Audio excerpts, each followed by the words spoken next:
Hello guys, what's up? At ako nga to si Jello, ang nag-iisang charotero sa buhay mo. At kung makikita nyo dyan guys, ay nasa biyahe nga ako at kasama ko yung ibang tauhan ni ate. Siyempre iba na rin kapamilya, kapuso at kapatid. O diba, kompleto na? Chawat lang po. At pupunta kami guys ng Lubo, Batangas. Usually guys, lagi naman kami pupunta dyan every summer at lalo nga ngitong mga panahong Semana Santa. O diba? At ayan nga guys, na-videohan ko nga itong ilalim na to. May mga bahay dyan at bangin nga yan guys. Siyempre andyan kami sa may mataas na parte. So waiting nga guys sa kanila habang naghahakot ng mga gamit. Yung mga tauhan ni Kuya pababa. Eh siyempre kasama ko yung mga pamangkin ko. Ayan si Nash, mukhang uhaw na uhaw. At sabi niya nga ay hindi daw siya makahinga dun sa loob ng sasakyan.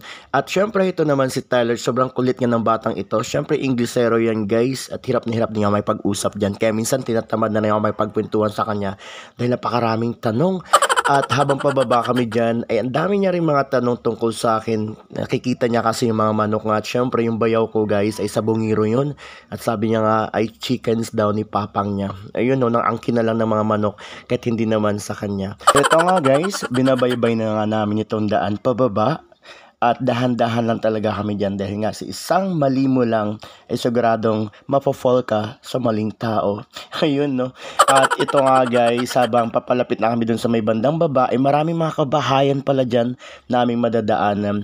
At sigurado kapag tag-ulan guys, itong lugar na to ay sobrang maputik. So habang pababa nga ako dito guys, hindi ko rin ma-imagine kung ano bang itsura kapag tag-ulan dito. Siguro nga mahirap bumaba. At the same time, pwede ka may slide o kaya masakta na lang ng iba na hindi mo alam. Diba?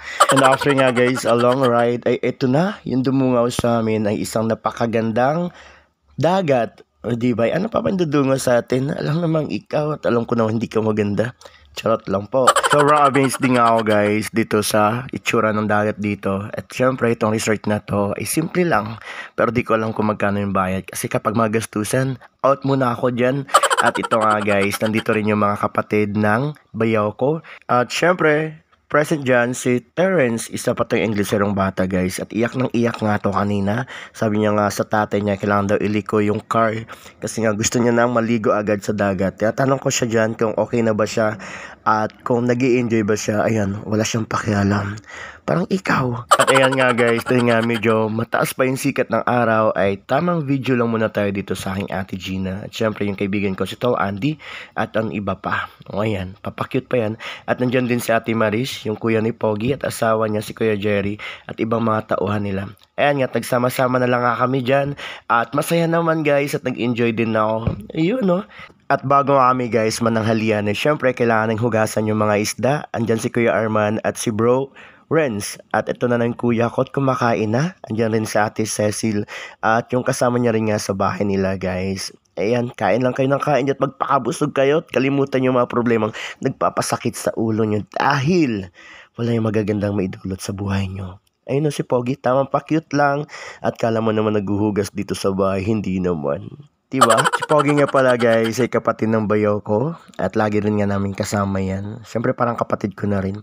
At ito naman si ate, ayan, enjoy lang yung pagkain te. Pagkabusog ka, bawal mag-diet ngayon kasi nga kinabukasan bawal nang kumain ng laman. Uy, baka ibang laman yan. At ito nga guys, yung aking apo din, si Amira. Ayan, sobrang cute ng batang na yan. At apo ko na yan guys kasi nga anak niya ng pamangkin ko. Pag-iiwanan na tayo. At syempre, andyan si Mika for the extra. At ito nga guys, ang ganda ng dagat. At syempre, biyaya ng Diyos, galing langit. Kung meron mabinigay yung Diyos, sana lahat ibibigay sa'yo.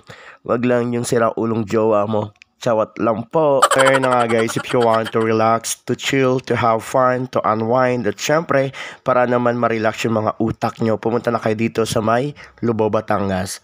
Hindi ako sigurado sa name ng resort, pero pag tanong-tanong nyo na lang, at mali natin, may mag-comment na taga Batangas yan, magbigay ng pangalan. Pagkatapos sasabihin nyo, napanood nyo na to sa vlog ni Jello. O, diba? May extra money tayo. Ganon, kasimple lang yun. Business-minded yan. Ayun, no? At ito nga guys, habang nag-i-enjoy yung mga chikiting, dapat lagi natin babantayan din sila. Hindi yung tamang nag-i-enjoy ka, nag-i-enjoy din sila, tapos maya-maya hindi mo na alam biglang nawala. Pakinuha nun si Reyna. Kaya nga guys, kunting tips lang kapag may mga kasama tayong mga kids at syempre mga bagets at mga maliliit na chikiting pagpunta ng beach ay dapat lagi natin silang babantayan dahil nga mahirap na, 'di ba? Mamaya akala mo ikaw lang pero meron na palang iba. Guys, kapag pumunta pati kayo ng isang resort, dapat may mga lifeguard na bantay. So yung na-observe ko naman dito guys, meron din naman, may mga staff naman ng resort na nagbabantay pero wala silang life jacket. Siguro magaling na silang lumangoy. Relasyon lang naman yan guys eh. Kapag sanay ka na masaktan, hindi mo na kailangan ng ibang tao para i-comfort ka. Dahil alam mo sa sarili mo na sanay ka na. Chowot. At so isa pa sa pinakagusto ko nga guys ay kalmado lang yung dagat dyan at talagang asul na asul naman yung kulay at napakatindi nga guys ng sikat ng araw, pero nung gabing yun bago kami pumunta dito ay talagang lumakas naman yung ulan. Akala ko nga ay tuloy-tuloy na yung pag-ulan pero sabi ko baka nagpapatingkad lang ng init yun. At ito nga guys, habang nag-i-enjoy dyan yung mga kabataan naman ay tamang chill-chill lang din tayo at masarap ngayong simoy ng hangin. And ito nga guys, sobrang thankful nga ako kay ate at kay kuya. Syempre, dahil nga kahit papano ay na-refresh din natin yung ating sarili. Yung tipong makapag-relax nga tayo at makapag-isip-isip din naman tayo ng mga gagandang bagay. Sa totoo kasi guys talaga na minsan nga sabi nila kailangan natin ng pahinga, pero yung napipili nating pahinga, ikala natin itutulog lang natin pero okay na. Pero hindi pala, kailangan pala nating lumabas. Kailangan natin magkaroon ng ibang mga kaibigan o ibang mga tao na dapat nakapagbigay ng vibes sa atin. Huwag lang yung bastang vibes, dapat good vibes para naman ma-inspire nga tayo.